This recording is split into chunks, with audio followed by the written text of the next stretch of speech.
All right. Hello, my name is Aiden Grafe, and for the past year, my New Year's resolution has been to try every shape of pasta that I can.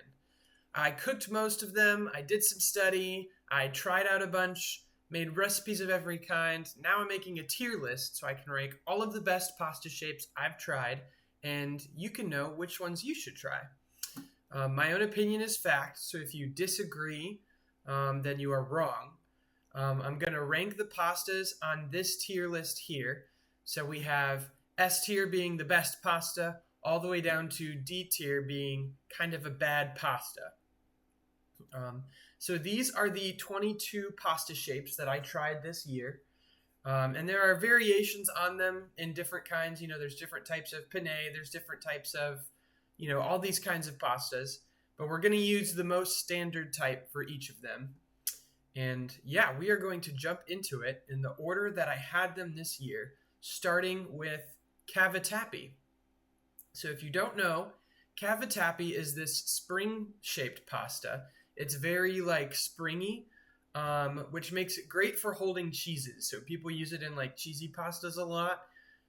You might notice it's kind of similar to macaroni, but in my opinion, it's better than macaroni because it holds the cheese so well. And I thought that we should also start off strong, which I already kind of knew I liked this pasta, so that's why I started the year with it. And even though this isn't going to happen too often, cavatappi will be our first S tier pasta. It's super versatile. I feel like you can use it for any kind of sauce and any kind of cheese, which is usually the determining factor in what makes a pasta shape unique. And cavatappi can do anything. So it's a great pasta. It always tastes good, in my opinion. This pasta shape is linguine. So spaghetti is pretty popular in the United States. Linguine is pretty similar, except for the noodles are thicker and denser, and they are flatter.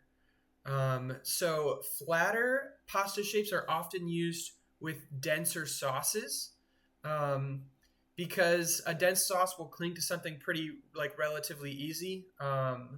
And so a flat shaped noodle, you don't need to have any sort of extra grip in the noodle shape to get more sauce.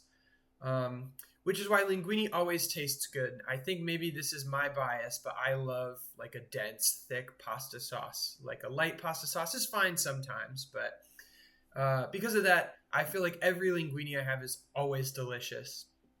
So linguine is going to go in A tier as very good pasta. This is rigatoni. So rigatoni is it's just a big hole. It's like a giant straw. It has little ridges on it to help it capture sauce. And they're slightly bent if you want to get really technical on what makes something rigatoni. But yeah, it's got a big hole because I think it's supposed to be used in meat pastas and other things like that. So it's supposed to capture meat and stuff like that. In my humble opinion, these pastas that are just have these big holes are not very good at catching sauce. Sauce falls out of it. That's why it has ridges to kind of counteract that. But even then, in my opinion, it just doesn't hold the sauce well. I feel like if you have rigatoni, when you are done eating the pasta, there will still be a bunch of sauce and other stuff left on your plate, which feels wasted to me. So it's not awful. It's not bad. But I'm going to say, for me, this one is kind of tough to rate because it's between B and C. It's sometimes good, and it's not that great of a pasta shape. But since people usually make rigatoni with a meat, and I enjoy meat pastas, I'm going to put it in sometimes good pasta, but it's really straddling that line. That's rigatoni for me. The next one is tortellini. This is our first filled pasta. So there's a couple pastas that are really you put something inside of the pasta and then you bite into it and it has something inside. So you can put cheese in there. You can put meat in there. People do meat tortellinis. You can do I think the one I made for this resolution was a spinach and cheese pasta. So it's pretty good. It's hard to make by yourself, obviously, since you have to kind of make the pasta shape, or you have to buy tortellini with stuff already in it. But it's pretty good. So again, I'm gonna put this one in B, sometimes good pasta. It is better than rigatoni in my opinion because I like filled pastas, and this is probably like the most famous filled pasta. Very good. Um, this is called farfalle, or in the United States, it's called bow ties. That's usually what people call it because it's shaped like a bow tie. Um, when someone invents a pasta shape, it's usually for a specific reason, like maybe it's good at holding a kind of sauce, or maybe it's got a specific texture. And I'm pretty sure from what I learned is that farfalle is basically just easy to make from a pasta perspective, right? It's if you're thinking about a sheet of when you make pasta, you cut out a little square and then you pinch it. That's how they make farfalle. So it's not necessarily good at anything pasta shape wise. It's just convenient, and I'm not a fan of that. It's super. Whenever I eat it, if you have it in a sauce, it's not going to hold the sauce. It's slippery usually. I think the idea was to make a bite-sized pasta because you have all these long stringy pastas, but I think there are better bite-sized pastas than farfalle, and so for me, I'm gonna put farfalle in not that good pasta. It's not that good. This is stellini. This is a pastina, which means a very, very small pasta. It's not super easy to tell from the image, but they're like pretty tiny little star-shaped pastas. And there's a ton of these. There's a ton of different tiny pastas or pastinas. I just picked stellini because it was the one that I could get at my store. But there's a lot of others that I think I would rate pretty similarly, like acini di pepe, and there's one other pastina on this list, but I'll get to that later. So yeah, this is kind of representative of all of them. It's pretty good. I feel like from what I learned, pastina is pretty easy to make, like cheese stuff with, like how people use macaroni and cheese. You can make like a little cheese pasta, or it's almost like comfort foodie. Think of like a little kid, the food that they have all the time because they are really picky. It's kind of like that. That's what pastinas are usually like. So it's still good. I made like a butter and cheese and parmesan um, pastina with it, and so it's good, but it's not going to be like amazing. So I will put it in sometimes good pasta because it's sometimes good. This is shells. The Italian name is like con. It's like spelled conchigli, but it's conchiglie or something like that. But we call it shells. There are like jumbo versions of this. There are jumbo shells, and then there's like the more common one. In the United States, we use this for macaroni a lot of the times, and people will talk about how much better shell macaroni and cheese is than like regular macaroni and cheese. And honestly, that's I agree, but there are even better things that shells can do. It's like little tiny scoops of the sauce. Like your sauce could be as light as you wanted, and it could still get the sauce, which is pretty great. You like bite a shell, and it's almost like eating a gusher of pasta. So very good in my opinion. Shells are going to go in a very good pasta. You can make a real pasta dish with this, or you can get like 99-cent microwave macaroni and cheese with shells, and it'll be good. Maybe not the healthiest, but still good. Okay, ravioli. So ravioli is another filled pasta. I didn't like ravioli before going into this challenge, and then I cooked my own ravioli that was a little bit not standard. It wasn't like a red sauce and meat ravioli, which is pretty common. And it was really good. So ravioli kind of has points for versatility. It's like tortellini. And this is similar to farfalle in the sense of it's like the easiest way to make filled pasta. You take a square, you put stuff in it, you put another square on, and then you press it down. So pretty easy to make, but I don't feel like that takes away anything from the purpose of the pasta shape. Like tortellini and ravioli, you're going to bite into them both, and it's going to be like about the same, right? So for me, I think they're almost identical. I think maybe ravioli is like a tiny bit more versatile. because I think I've seen people make different kinds of ravioli more often than tortellini. But I would say that these are basically identical. If you're trying to decide which one to make for yourself, maybe ravioli because it's easier. But if you're deciding which one to buy at the store, they're going to taste the same. Don't tell any Italians I said that.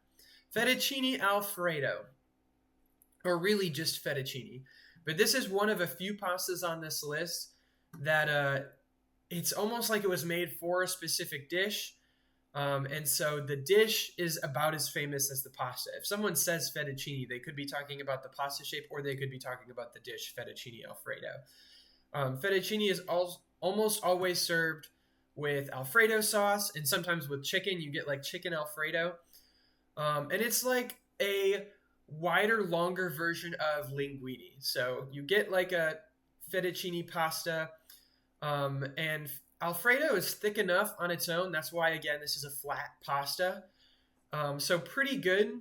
In some ways, it's similar to linguine, but I don't feel like I like it as much just because to me, the texture's not the same when it's as wide as it is. It's like eating tape almost. So it tastes good. I mean, who doesn't like fettuccine Alfredo? But in my opinion, the pasta shape is not what makes that dish great. It's more the sauce and the chicken. So this is going to go in sometimes good pasta, pretty far from its linguine counterpart, but I do think that linguine is a lot better. So if you have had fettuccine, you like it, and you've never had linguine, try making a linguine pasta. It's super good. Penne is going to be our first bad pasta. I don't know if this is a hot take because penne is served all over the place. And I think it's because, again, this is a pretty easy to make pasta. Like, it's considered pretty easy to make penne. It's almost identical to rigatoni, except for it's smaller, so you can't use it with meat, really. Like, a meat penne pasta doesn't really work. But the holes are still too big that they don't get sauce. So they try to have ridges on them, but I feel like maybe some people can sympathize. You're, like, trying to stab penne, it doesn't work, so you try and like stick your fork through the hole, and you're gonna get no sauce with penne.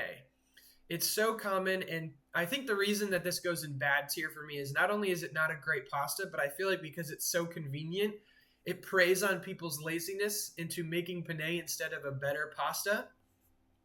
And so I think, I don't know, I just wish every time I see a penne pasta, I just wish it was a different shape. So yeah, penne, bad pasta. That's our first bad pasta, maybe our only one. Yeah, but next is rotini. So rotini is like a little spiral shape.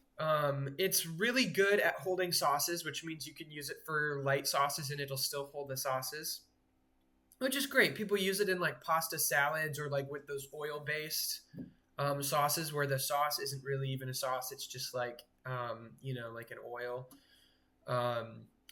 which is fine. Those aren't my favorite kinds of pasta. And then the texture just isn't exactly right to me. I feel like cavatappi, for example, has the right amount of springiness, and it's a close line because this is like the wrong kind of springiness. The texture is just it's not that good. So for me, this is going to go in not that good pasta. Right here with farfalle, I don't know which one between these two. Maybe like here. Yeah, these are pretty close. This is not that good pasta. Lasagna, maybe probably the second most famous pasta on our list here. Lasagna is another one that is so famous that the one dish it's made with is as famous as the pasta. And it's our first baked pasta. So this is a pasta that you don't necessarily, you boil the noodles to soften them, to get them al dente, but it's a pasta that you bake. So you layer down your noodles, you put down your sauce, your meat, your cheese, whatever you want, you layer more, and you basically make a pasta cake, which is pretty awesome. You can put really like anything you want in lasagna because it's gonna hold it because you bake it. It forms it into like this layered cake. And And so usually it's pretty heavy on like meat, or if you're making like a vegetarian one, vegetables. You can make a vegetarian lasagna that's super popular. And man, it's a good pasta. I don't think anyone who's had lasagna like doesn't like lasagna. Everyone knows how good lasagna is. So that's going to go in a very good pasta. I think above shells and behind linguine, pretty close. This is spaghetti. I tried to get pictures of the pasta in not dish form, but for a few that are so famously associated with their dishes, like fettuccine alfredo and lasagna, I did the same with spaghetti. Got a picture of the dish. Spaghetti is famous for the spaghetti and meatball dish. You can also make spaghetti carbonara and other things like that, but everyone has had spaghetti. This is probably the most famous pasta on our list. And it's probably what people think of when you say pasta. They see like the spaghetti noodles. It's great. You twirl it around your fork. It's fun to eat. It has good texture. It holds sauces fine. People usually use like a little bit of a lighter sauce, and then it's kind of like there to just accompany whatever your meat is, like meatballs. So spaghetti is really good in my opinion. I think there's a reason why it's so famous. It could go right here or right here. So we're gonna put it at the tail end of a very good pasta. These are some that I'm especially partial to, and so they're just really good, and I think a lot of people like these. So no one should be mad about this, but it's going to go in very good pasta for me. Macaroni. So everyone knows macaroni. This is macaroni and cheese. This is maybe one of the most famous pastas on the list too. It's pretty small, so it just holds a little bit of stuff in it. People use it with macaroni and cheese, which is great. I don't really see people make a lot of other stuff with macaroni, I feel like. Usually it's some sort of cheese dish, but macaroni and cheese is famous. It got made in Italy, if I'm remembering my history right, but then it pretty much immediately went all around the world. There's many different macaroni recipes. There's like Greek macaroni and cheese. There's a Turkish macaroni and cheese. So very good. I don't think anyone hates macaroni and cheese. Even like little kids like macaroni and cheese. So it's going to go right next to spaghetti. Gnocchi is my personal favorite pasta. It's going to go in best pasta at the very top of S tier. Gnocchi is like little pasta dumplings. You can make them from like a potato base, or from like a normal flour. And man, is it just good. I know people serve it as like side dishes. It can be a main dish. It can be like a substitute for soup in a multi-course meal. You can put them in a soup. You can make a gnocchi soup. You can make a gnocchi pasta with like a sauce.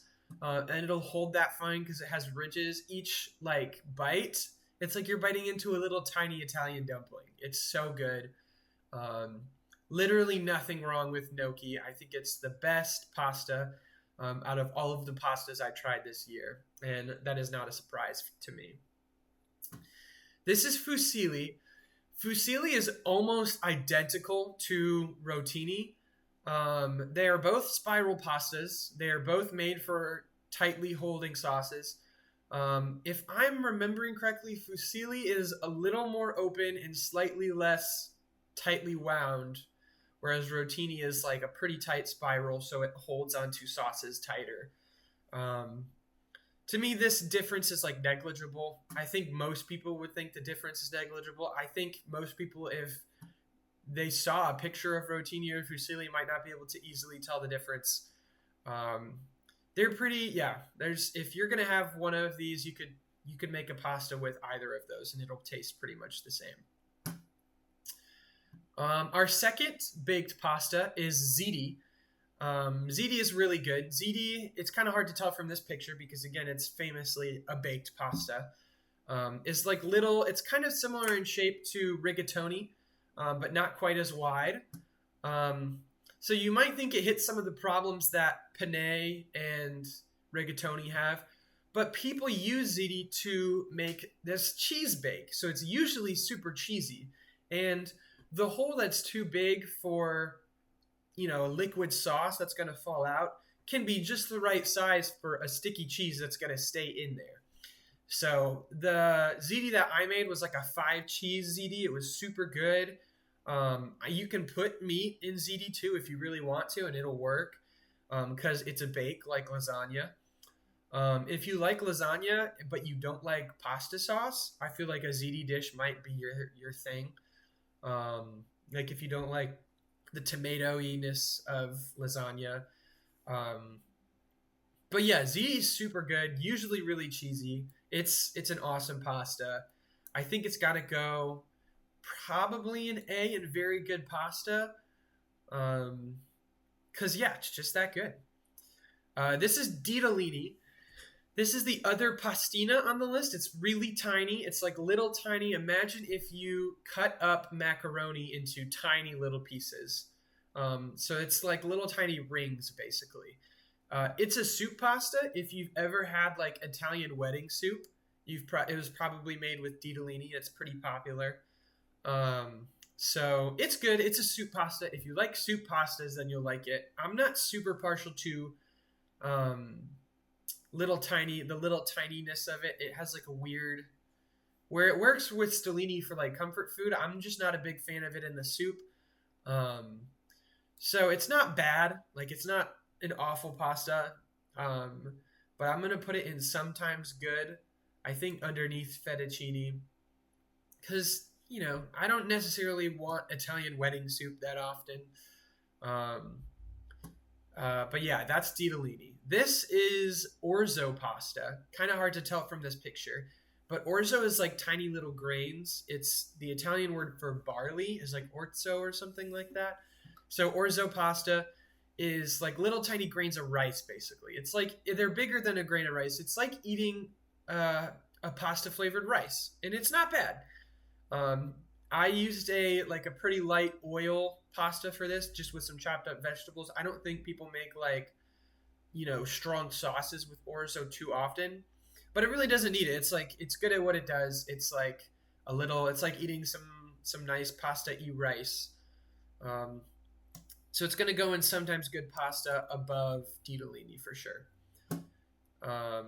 This is agnolotti. So it is another filled pasta. It's super similar to like tortellini. The main difference from what I can tell is that tortellini is made with 2 pieces of pasta like folded together, and agnolotti is made with 1. So agnolotti I think is a little easier to make than tortellini. I did not make any of these pastas. I bought the pasta shapes and then made the dish. So it's usually smaller than tortellini. Imagine like a little smaller tortellinis, and it still has stuff in it. So to me, equal to tortellini. They're pretty good. If you like tortellini, try agnolotti and see if you like it better. Pretty good. This is trecche. It's like a braided pasta. This is not like a super famous pasta shape, but my mom gifted it to me, so it has to be on the list. And it was pretty good. I made another like oil-based sauce pasta. It was like an olive oily pasta, and it was good. You cut up some vegetables with it. You cut up some tomatoes and stuff like that, and it's a good pasta. I don't think it's especially amazing at anything, but it's fine. It was a tasty pasta, and I enjoyed it. So it's gonna go in between ditalini and orzo. And finally, the last pasta on the dish or on the tier list is manicotti. So manicotti is huge. It's like a pretty big. It's like bigger than a big cigar, I feel like. So you kind of you cook the pasta shells, you drizzle like your sauce over it, and then you stuff it with cream cheese or whatever kind of cheese stuffing you want to put in your manicotti. And it's pretty good. You like bite into it, and it's like biting into like a pasta Twinkie or something. It's like got stuff gushing out, and it's good. It's kind of hard to cook. You do bake it. It's pretty hard to get, I think, to al dente correctly, just because the pasta is so big that like maybe some part of it will be not quite as tender as the rest of it. Maybe I'm just not great at making it. So it's like fine. It's pretty unique. There's no other pasta like it. So if you've never had it, you should definitely try it. And it's gonna go in sometimes good pasta right here. So that is the 22 pastas that I had this year. This is the tier list. From the top down, we have gnocchi and cavatappi as the best pastas, linguine, lasagna, shells, spaghetti, macaroni, and ziti as the very, very good pastas that you should definitely try. Ravioli, tortellini, agnolotti, stellini, fettuccine, manicotti, orzo, trecce, ditalini, and rigatoni as pastas that are sometimes good, that are worth a shot if you think they sound good. Then we have the spiral pastas and farfalle. We have rotini, fusilli, and farfalle, which are, in my opinion, not that good. And if you want to prove me wrong, you can go try and make a good one. And then finally, we have penne, which I think is not worth anyone's time. This is the tier list. It was a really fun New Year's resolution to try all of the pastas that I could. There were a few that were on the list that I really wanted to try but just couldn't find at my store. And I didn't want to commit to buying pasta online. So these are all the ones that I was able to try. They were all pretty good. I like pasta, and if you like pasta, I don't think you'll absolutely dislike any of these, except for maybe penne. But yeah, thanks for tuning in, and who knows, maybe we'll make another New Year's resolution tier list video next year. Peace!